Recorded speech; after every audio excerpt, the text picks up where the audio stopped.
Halo semuanya, selamat datang di YouTube channel The Official Auto. Di belakang saya adalah mobil listrik terbaru dari Chery. Yes, ini adalah Chery Q yang akan bermain di segmen mobil compact start harga 200 jutaan. Kita akan lihat apa aja tawaran menarik dari mobil terbaru listrik Chery ini.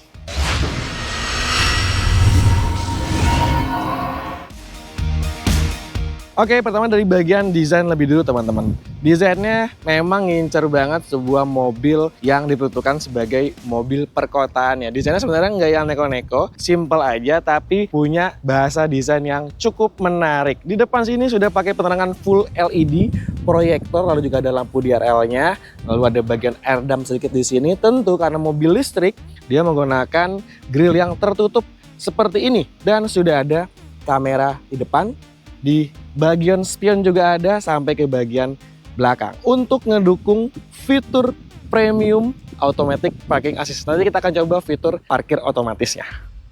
Ya, ini adalah tampilan sampingnya, jadi ada nuansa-nuansa sebagai mobil crossover ataupun mobil SUV gitu ya. Dia pakai over fender ataupun body cladding seperti ini sampai ke bagian samping dan juga mengular ke bagian belakang, ke bagian buntut juga ada tuh teman-teman. Nah, dia pakai pelek yang cukup menarik desainnya, jadi kayak ala-ala Aero Wheel seperti ini dengan lingkar pelek di ring 17 inci dengan profil ban 205/55. Jadi kalau misalkan kita lihat fitmentnya cukup manis, cukup pas dengan tongkrongan body compact dari Chery Q ini. Iya, secara dimensi dia akan menantang langsung model yang udah dijual lebih dulu ya. Kayak Geely EX2 ataupun juga Bingo EV. Dia punya panjang sekitar 4,1 meter, lebar 1,8 meter, dan tinggi di 1,5 meter. Tapi yang menarik adalah wheelbase-nya panjang banget di 2,7 meter. Rasanya akan kasih keluasan kabin yang super lapang di dalam interiornya. Ya, dia sudah ada electronic for tailgate, jadi akan membantu buat teman-teman ketika bawa barang ke cargo space-nya. Dia punya volume bagasi ketika ini direbahin ya, itu ada di 1400-an liter lah ya. Cukup banget untuk bawa barang-barang di cargo space-nya. Dia juga punya front trunk, jadi dia ada penyimpanan di bagian bawah kap mesinnya. Sudah elektrik, tekan tombol di sini. Cukup besar, 70 liter dan bisa ngangkut barang sampai 50 kg. Jadi ketika teman-teman lagi bawa barang yang berair gitu ya, bisa ditaruh di sini karena memang ada drainase ataupun pembuangan air di bagian situ. Jadi akan aman ketika Anda bawa, kayak misalkan bawa ikan, durian ataupun segala macam ya, bisa lebih aman taruh di bagian front trunknya. Kita akan coba tutup di sini, tombolnya di sini. Akan tutup secara otomatis dan juga ada sistem vakumnya. Keren ya. Oke, jadi unit yang kita lagi coba ini di kawasan Grand Kota Bintang Bekasi masih berkonfigurasi setir sebelah kiri teman-teman. Jadi benar-benar diimpor utuh langsung dari China, negara asalnya. Seperti ini tampilannya, jadi secara garis besar tampilannya ini energik, futuristik, dan juga kelihatan simple ya. Dimana memang warna interior dia lebih dominan warna hitam dan pakai bangku model semi bucket seat seperti ini. Headrestnya sudah fix, setirnya dia flat bottom, bisa diatur untuk tilt aja, jadi memang teleskopiknya belum bisa. Dan ada pengaturan elektrik untuk si driver di bagian depan. Kita bisa atur maju mundur, tinggi rendah, dan juga recliningnya. Oke, jadi ini adalah pusat kontrol dari mobil ini. Dia pakai head unit berbentang layar 15,6 inci dengan chipset Qualcomm Snapdragon. Jadi UI-nya menarik dan informasinya juga cukup lengkap. Kita bisa atur fitur-fitur ADAS-nya dan sampai untuk pengaturan drive mode. Nah, dia tuh punya fitur menarik namanya exterior sound, teman-teman. Jadi kita bisa kasih notifikasi ke pengguna kendaraan di depan. Nah, seperti ini. Nah, gitu.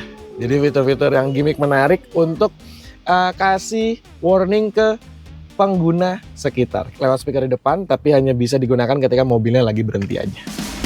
Masih dapat glove box di sini, cukup lah untuk naruh barang-barang, lalu juga slot penyimpanan banyak banget, 2 cup holder, lalu juga ada armrest di sini dan tempat penyimpanan di bagian bawahnya. Sekarang kita langsung coba aja Chery Q, kira-kira menarik nggak untuk ngelawan ataupun jadi opsi lain dari Geely EX2 ataupun juga Wuling Dingo.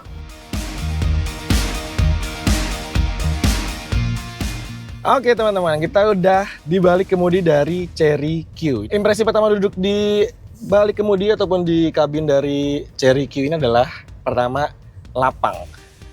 luas juga karena memang dia punya wheelbase yang cukup menarik ya di 2,7 meter, padahal ini mobil hanya panjangnya sekitar 4,1 meter aja. Jadi benefitnya adalah ketika Anda duduk sebagai driver ataupun juga penumpang di sebelah kanan sampai ke bagian belakang, terutama di bagian belakang dia kasih ruang space yang memang lega. Ketika duduk sebagai driver memang punya, sekali lagi ya, posisi duduk yang bagus, visibilitas bagus ke depan, spionnya juga besar, kasih visibilitas yang bagus. Jadi nggak akan kerasa punya blind spot yang terlalu besar gitu ya, meskipun memang pilar A-nya ini cukup tebal teman-teman.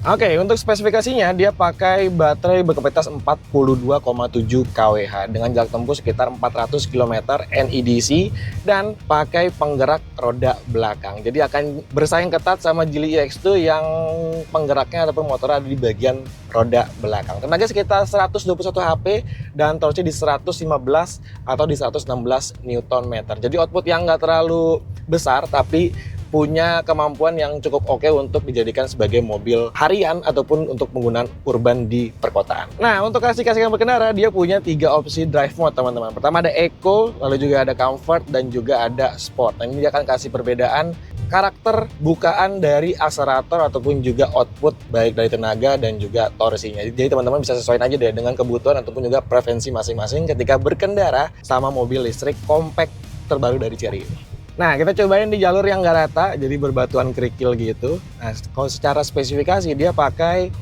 suspensi depan McPherson Strut dan di belakang cukup mewah. Dia pakai independen dengan profil ban di ring 17 inci.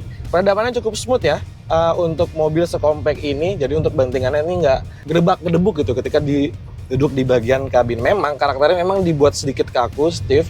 Ini untuk ngebuat bantingannya nggak akan limbung ketika dipakai di kecepatan yang tinggi. Tapi nanti kita akan coba deh ya untuk lebih jelasnya ketika memang mobil ini udah bisa kita pinjem, kita akan tes seberapa nyaman bantingan suspensinya.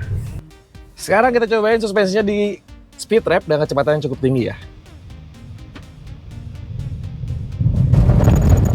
Surprisingly, bantingannya itu masih enak, masih kerasa nyaman untuk ngeredam guncangan ataupun speed trap dengan kecepatan tadi sekitar 20 sampai 30 km per jam, teman-teman. Mobil ini akan menarik rasanya karena memang harga jualnya cukup kompetitif ya. Masih sekitar 200 jutaan, tapi itu rasanya untuk varian yang paling termurah. Dan ini kita lagi coba yang varian termahal. Mungkin akan di 200 jutaan besar ataupun mepet 300 juta, tapi kita nggak tahu karena harganya akan diumumkan nanti di pameran Gias 2026.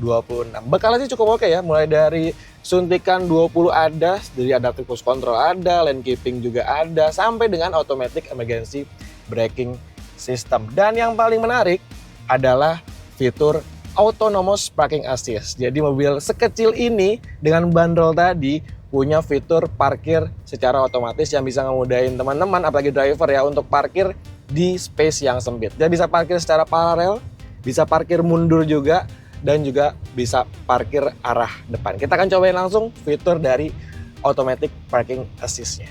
Oke, sekarang kita akan cobain fitur parking assist-nya. Jadi kita tinggal klik aja icon apa di sini ataupun auto parking assistance-nya di sini. Nah, dia akan langsung ngebaca sudut mana ataupun space mana yang paling aman dan ideal. Nah, kita dapat di sini. Jadi tinggal tekan aja set start parking, rilis kaki dari pedal rem. Setirnya akan langsung ngambil intervensi, akan ngebaca marka jalan. Oh, ini parkirnya ternyata arah depan ya. Jadi mobilnya arah depan parkirnya. Dia akan ngebaca lewat sensor, kamera, dan juga garis pembatas parkirnya. Oke, jadi semudah itu parkir dengan Chery Q. Kita bisa tentuin deh mau parkir mundur, depan, ataupun juga paralel.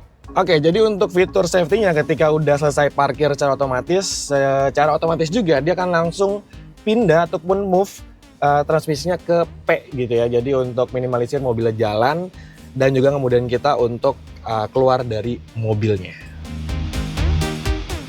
Oke, kita mau parkir mundur otomatis. Jadi pencet automatic parking assist-nya, dia akan langsung ngebaca sensor di sini. Nah, dapat di sini teman-teman. Kita langsung pencet aja di sini. Jadi ini arah kepalanya di bagian depan. Start parking, accept, dan lepas kaki dari pedal gasnya. Oke, tinggal release brake, dia akan langsung intervensi Setirnya secara presisi, secara halus, jadi ketika ada objek orang ataupun apapun dia akan berhenti lalu akan langsung kalibrasi lagi untuk gas dan juga pengeremannya. Ini benar-benar kita nggak pegang setir, kaki juga nggak nempel bahkan di pedal remnya. Lurus, dan ketika sudah selesai, dia akan langsung pindah ke transmisi P. Selesai. Semudah itu parkir di Chery Q. Ya, jadi kayak gitu first drive dan juga first impression singkat dengan Chery Q yang harganya estimasi itu dijual di 200 jutaan. Tapi harga resminya akan diumumkan nanti di pameran Gias di akhir Juli 2026. Ini akan tentu menarik dengan bekal dan fitur-fitur yang ada pada mobil ini.